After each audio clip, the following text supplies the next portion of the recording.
ek nie sal buig, elke mond getuig, dat U die Here is. Baie welkom by Vita Day, dis ons Bybelstudie oor Johannes, en ons is in Johannes hoofstuk 4, en ons moet begin lees by vers 43. Ek lees uit die 1953 vertaling in Afrikaans, wat sê, en na die 2 dae het hy daarvandaan weggegaan, dis van Samaria, waar hy bedien het onder die Samaritane, en na Galilea vertrek, want Jesus self het getuig dat 'n profeet in sy eie vaderland geen eer ontvang het nie. Toe hy dan na Galilea kom en die Galileërs hom ontvang, omdat hulle alles gesien het wat hy in Jerusalem op die fees gedoen het, want hulle het ook na die fees gegaan.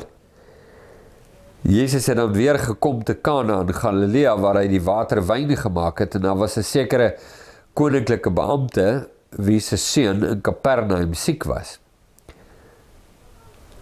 En toe hy hoor dat Jezus uit Judea en Galilea gekom het, gaan hy na hom en vra hom om af te kom en sy seun gesond te maak, want hy het op sterwe gelê. Jezus sê toe vir hom, as julle die tekens en wonders sien nie, sal julle nooit glo nie. Dis 'n stelling. As jy die tekens en wonders sien nie, sal jy nie glo nie. Nou, hier is 'n wonder by my, nee. Onthou jy toe Jesus water en wyn maak, toe sê hy vir sy ma, vrou, wat het ek met u te doen, my uur het nog nie gekom nie. Nee, dit klink so in die Afrikaans, klink dit so na 'n afjakkery, wat mos nou glad nie die intensie daar was nie, maar die vertalers van die moderne Afrikaanse vertaling, soos die 83 en ek neem aan ook seker die 2020 en so aan, het nou moeite gedoen om daardie regstelling te maak, is hoe dit oorkom na die reseptortaal toe, wat Afrikaans is nou vir ons. So, hoe dit gesê was, en hoekom dit gesê was, en wat dit beteken het, toe dit gesê was, om seker te maak dat ons vandag, 2000 jaar later wat dit lees, dat ons dit kan verstaan, soos wat dit bedoel was. En die bedoeling was geensins om af te jak nie, en dit maak vertaling nogals moeilik, want jy het met 'n antieke taal te doen, en antieke gebruik en kultuur en sovoorts, en jy met die bedoeling, nie net die woorde nie, maar ook die bedoeling van die woorde, moet jy vertaal in die ontvangstaal, waarin jy nou die gedeelte vertaal. En dit maak het regtig moeilik. Ek wonder net in my hart, of vers 48 nie 'n soortgelyke situasie is. En ek gaan nou vir jy sê hoekom ek so dink. As julle die tekens en wonders sien nie, sal julle nooit glo nie.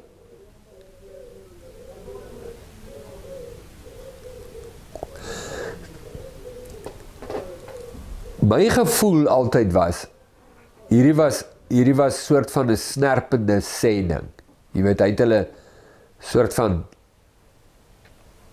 gekap daar. Dis so al verwytend in 'n sin. Maar ek het 'n sterk vermoede, dis glad nie die bedoeling daar nie. Dis nou weer dis nou amper soos Johannes 2 situasie met Jesus en sy ma, wat verkeerd oorkom in die reseptortaal. Ek dink nie die bedoeling hier, ek dink die bedoeling hier is heeltemal anders as wat dit oorkom in Afrikaans. Nou terwyl ek dit sê, kom ek kyk net gou wat sê die 83 vertaling.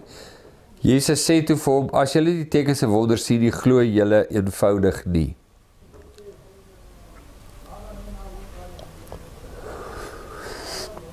So hierdie is nou so op die mespunt nou af. Hy kan aan die kant toe val, daai kant toe val, maar hier is my vermoede. Kom ek sê dit vir jou, en dan kan jy nou maar miskien jou eie huiswerk nou daar gaan doen, maar onthou, die tekens en die wonders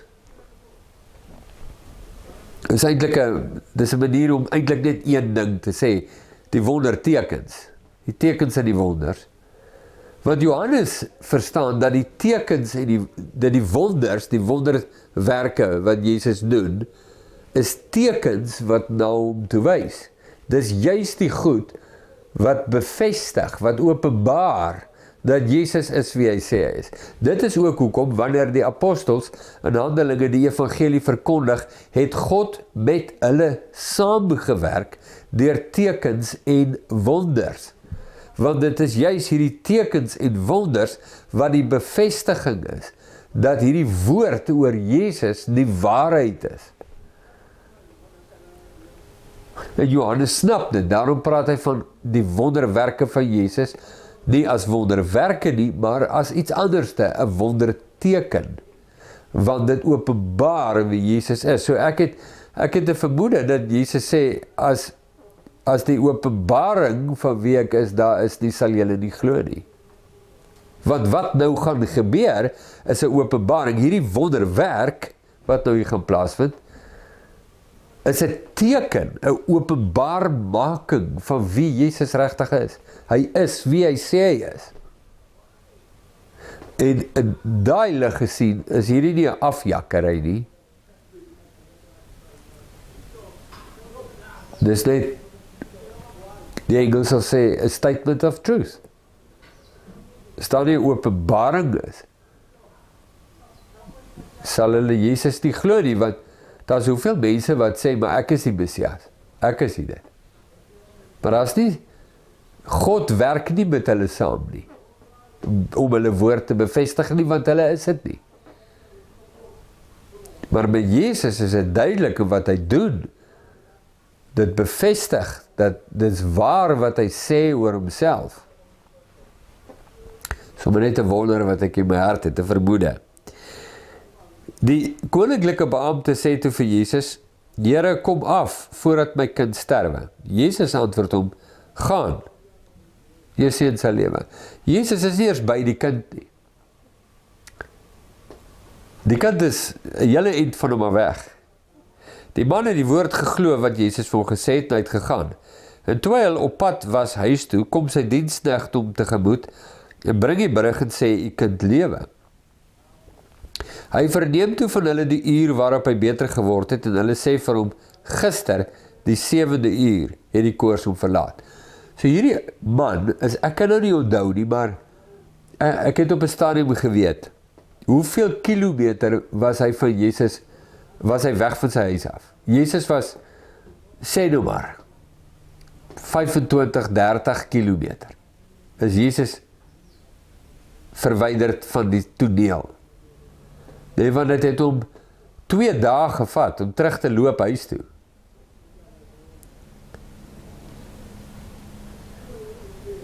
Hulle sê toe vir hom gister die 7de uur die koors verlaat. Die vader merk toe dat dit deur daardie uur was, waarop Jesus vir hom gesê het, jou seun sal lewe. En hy het self geglo, en sy hele huis, wat geglo? Wat? Ons gaan nou sê oor die afstand van die huis af, so nou iets oor sê. Maar wat het hulle geglo? Wat? Dat Jesus siekes kan genees? Nee, dat Jesus is wie hy sê hy is. Hierdie tweede teken het Jesus gedoen toe hy uit Judea en Galilea gekom het. Hierdie is 'n baie interessante verhaal, want Johannes het net 7 wonderwerke van Jesus opgeteken in sy evangelie, net 7. En elkeen van hulle openbaar iets besonder, iets anderste van die persoon en karakter van Jesus. Elkeen van hierdie 7 wondertekens wat Johannes neerskrywe, openbaar die majesteit en die heerlikheid van Jesus in 'n kritieke area van die mense se lewe. In die water en wyn wys Johannes dat Jesus is die meester van kwaliteit. Hy kan water in 'n heeltemal ander vloeistof omskep, wyn in die oogwink. Iets wat in die mense wêreld, is dit iets wat tyd vat, dit vat maande, om behoorlik te raak, en in die geval van die kwaliteit wyn wat Jesus gelewer het, kan dit dalk langer vat, om daardie kwaliteit wyn te produseer. Jesus doen dit die breekdeel van 'n sekonde. Verander hy blote drinkwater in die beste wyn wat hulle nog geproe het. Die meester van kwaliteit. In hierdie geval, het ons afstand. Jesus is 25, tussen 20 en 30 kilometer van hierdie siek kind af, en sê vir die pa, jy kan maar gaan, hy sal lewe. Jesus is die meester van afstand. 'n geweldige probleem vir 'n mens. Hoeveel keer wens jy maar net, as ek maar net daar was, as ek maar net daar by my kinders kan wees, of my kleinkinders, of as ek maar net daar was toe dit en dit gebeur het, as ek maar net daar kon gewees het met die feit dat jy nie daar is nie. Jy sê magteloos, jy's nie daar nie, jy's hier, jy's beperk deur jou geografiese posisie. Jesus openbaar homself as die Here ook van dit. Hy is nie eers daar nie, liggaamlik is hy nie daar nie, hy is hier, dis 30 kilometer weg, en hy is die meester van die situasie. Jy sê, gaan, hy sal lewe. Dis 'n geweldige ding. Weet jy, wie is hierdie man in jou midde? Die Vader het gemerk, dat toe die seun beter word, was dit toe Jesus gesê het, hy sal lewe, gaan maar. En hy het geglo, wat geglo? Dat Jesus is wie hy sê hy is. Want 'n blote mens het nie daardie mag nie. Jo, dis 'n kosbare ding hier om te sien. Die meester van kwaliteit, die meester van afstand. As nog 5 wonderwerke of wondertekens in Johannes oor, en in elkeen van hulle openbaar Jesus hom as die absolute meester, van wat ook al die situasie was. Nou kom 'n tweede situasie, in die volgende gedeelte. Nou is ons by Johannes 5, vers 1. Hierna was daar 'n fees van die Jode, en Jesus het opgegaan na Jerusalem. En daar is in Jerusalem by die Skaapspoort 'n bad met 5 pilaargange wat in Hebreëus Bethesda genoem word. Daarin het 'n groot menigte siekes gelê, blindes en krepeles en lammes, wat op die roering van die water gewag het. Want 'n engel het op 'n bepaalde tye die bad neergedaal en die water geroer.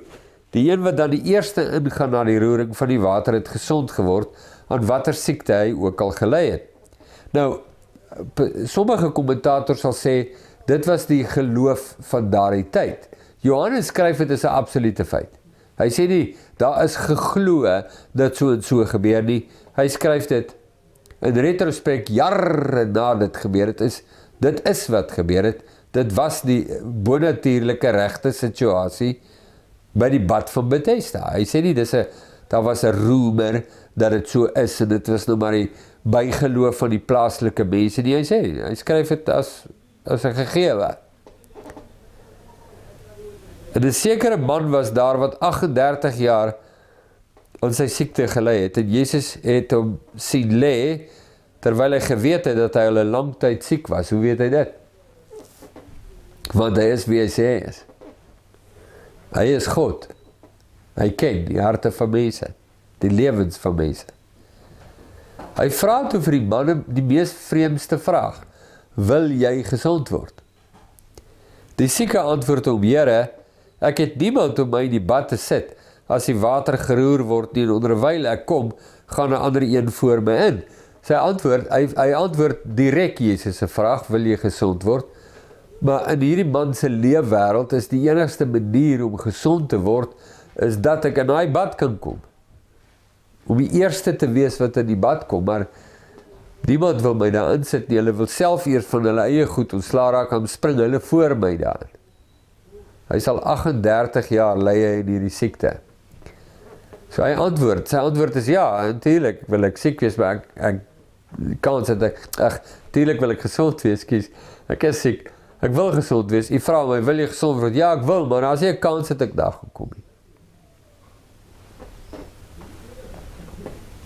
Jesus sê vir hom, staan op, neem jou bed op, en loop.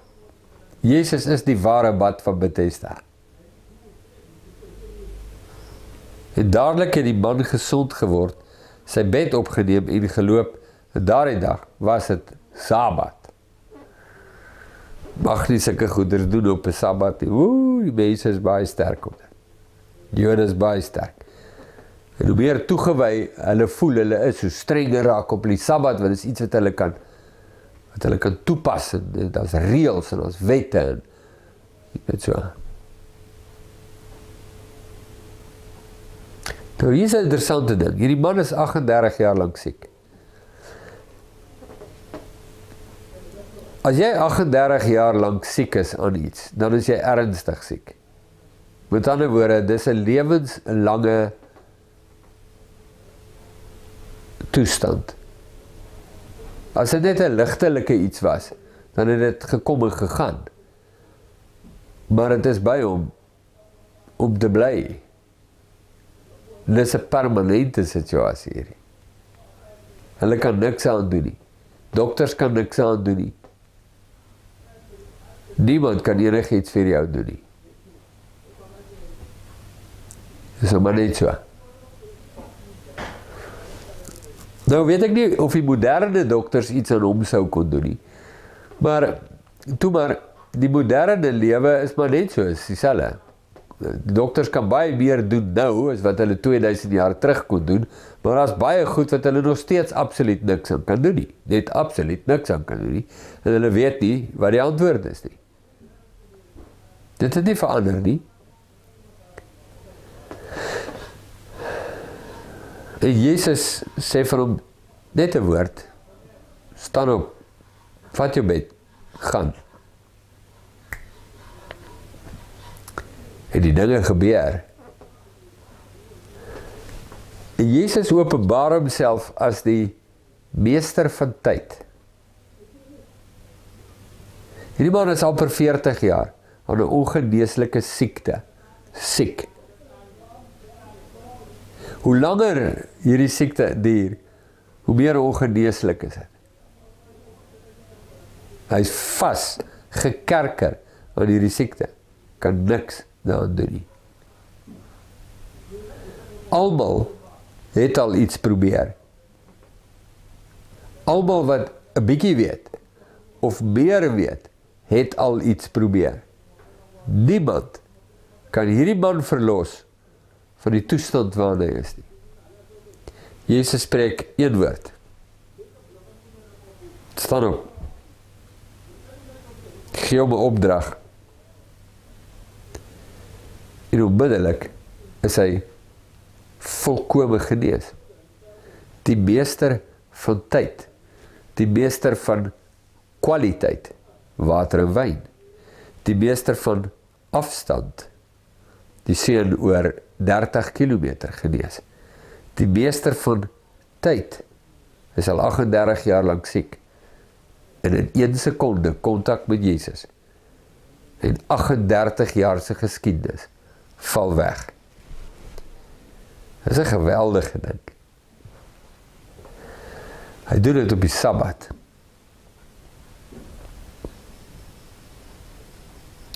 Die Jode sê toe vir hom wat genees is, dis Sabbat, kodra jy jou bed, voel vir hom absoluut veer. Dit was God se aanklag teen Israel al van die begin af. Ek kan jou Jesaja 58, jy mag gaan kyk. Hoekom vas ons en jy sien dit nie? Ons is 'n nasie wat na jy wil vra, jy doen net absoluut niks. En God sê, want julle steur julle nie aan mense nie. Julle het nie 'n hart vir die mense om julle nie. Julle steur julle nie aan my nie. Maar julle is mal oor julle godsdiens. Julle pas nie reeltjies toe. Hier is 'n man, is 38 jaar lank siek. Hy is net genees, maar hy mag nie sy bed dra nie. Dis alwaaroor julle geplaas. Julle steur julle nie aan wat God sê nie. En dat God nou net met hom te doen gehad het nie. Maar, ekskuus tog, Somdat hulle streep,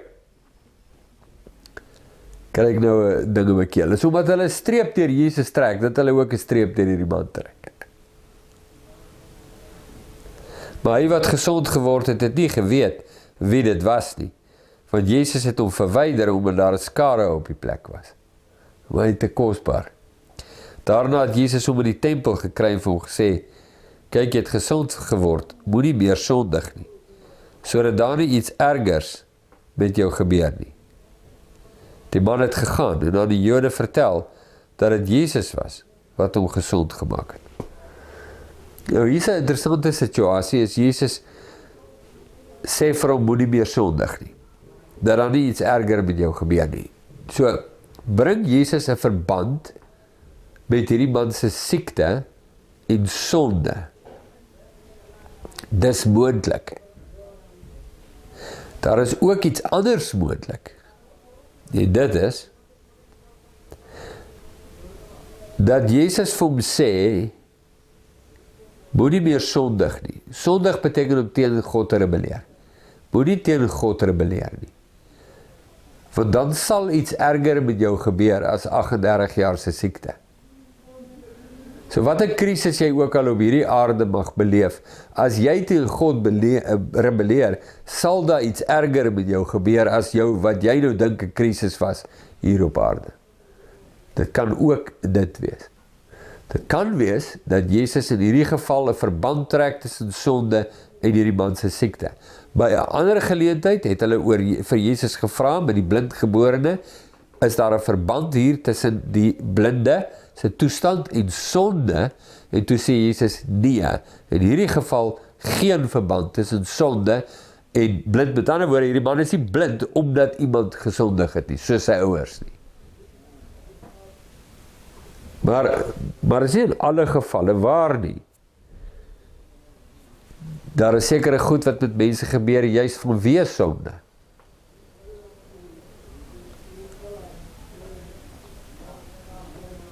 Maar is nie in alle gevalle waar nie.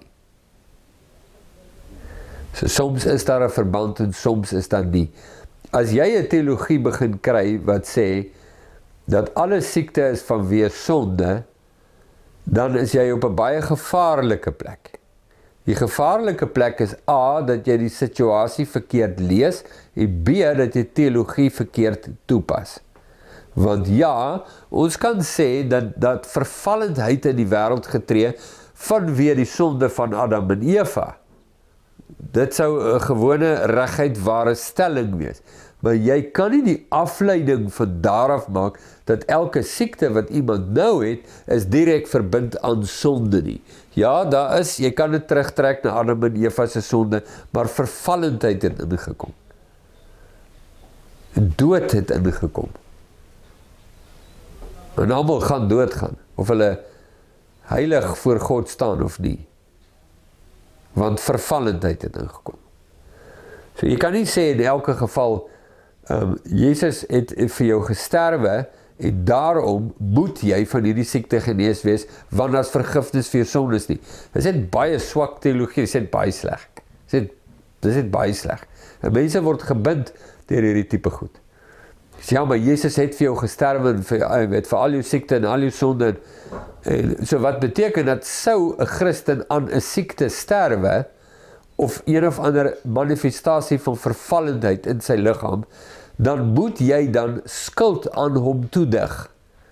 Jy moet dan sê, dis of A, hy het gesondig, daarom het dit gebeur, of B, hy het nie volkome geglo in die werk van Christus nie. Nou, en dis net 'n verskriklike, onvolwasse, verkeerde, bose ding selfs om te doen, en op mense te lê. Nou, dis wat mense preek hierdie goed. En ek sien dit gebeur, jy weet, in gemeentes. En dit maak my soms hartseer en soms boos om dit te sien. Nou, vertel my, sy seentjie het breinkanker gekry op 10 of 11, of hy's dood aan breinkanker op 11. En mense in die gemeente het verskriklik kom bid, wonderlik, prys die Here daarvoor. Maar hulle het uit die vlees gebid. Hulle het nie eers vir God gevra nie, maar hulle sê, hulle hoef nie vir God te vra nie, want dis klaar alles gedoen. Jesus het gesterf vir sonde en gesterf vir die en daai, klaar alles gedoen. Hulle gaan hom nou gesond bid en profeteer oor hom en bid en so. Toe sterf hy. Toe sê die pa vir my, hy sê, weet jy, nie een van die mense het na my toe teruggekom. En vir my gesê, ja, hulle was verkeerd of ietsie. Hulle sal nie, want hulle is nooit verkeerd nie, hulle is net altyd reg. So die feit dat hulle profesie nou nie uitgekom het nie, beteken iemand daar het nie volledig geglo nie. Dit is nooit hulle nie, sal die ander. Jy het nie regtig geglo nie, jy het nie gedit nie. En ek dink, skies, ek gaan op kras oorkom nou. Waar kry hulle hierdie snert? Ek weet, dit is nou baie kras. Ek weet waar hulle dit kry, ek weet hoe swys hulle versiekies in mekaar, maar hulle dit nie by Jesus gehoor nie, definitief nie. Ek gaan dit doen skade nie. Dit doen soveel skade. Ouers wat kinders aan die dood afstaan en dan sê mense, ja, maar julle het nie geglo, julle het nie volledig geglo nie. Met ander woorde, dis die ouers se skuld dat hulle kinders dood is. Dit is verskriklik om te sê. Ja, dit is verskriklik. Ja. So, trek Jesus in hierdie gedeelte verband tussen sonde en siekte, moontlik. Dit is nie altyd waar nie. En Jesus self sê so. Is dit in hierdie situasie waar? Moontlik. Het kan ook wees dat Jesus net sê, as jy moet nie tegen God rebelleer nie, want dan sal iets ergers met jou gebeur. Dat sal. Baie erger, die hele Ou Testament daarvan vol. So, Jesus, die man gaan toe terug na die Jode, en sê toe vir die Jode, maar dis Jesus wat hom gesond gemaak het. Nou, ek gaan nou daar stop, nee, maar as ons nou aangaan met die volgende gedeelte, dan gaan jy nou hoor hoe die Jode, wat nou hierdie inligting kry, net 'n veer voel vir die situasie. Hulle is net, hulle voel net 'n veer vir die man. Die feit dat hy na 4 dekades genees word, hulle voel net 'n veer. Hulle het net een agenda, en hulle moet hulle agenda dryf. Hulle stel nie belang in die hart van God nie, hulle stel nie belang in die waarheid van God nie, hulle stel nie belang oor in God in hulle binne nie, hulle stel net belang in een ding, en dit is hulle eie agenda, en hulle eie belange, en hulle sal dit dryf tot die dood toe. Ja, 'n verskriklike plek om te wees. Dit sal duidelik word die volgende gedeelte. Elke knie sal buig.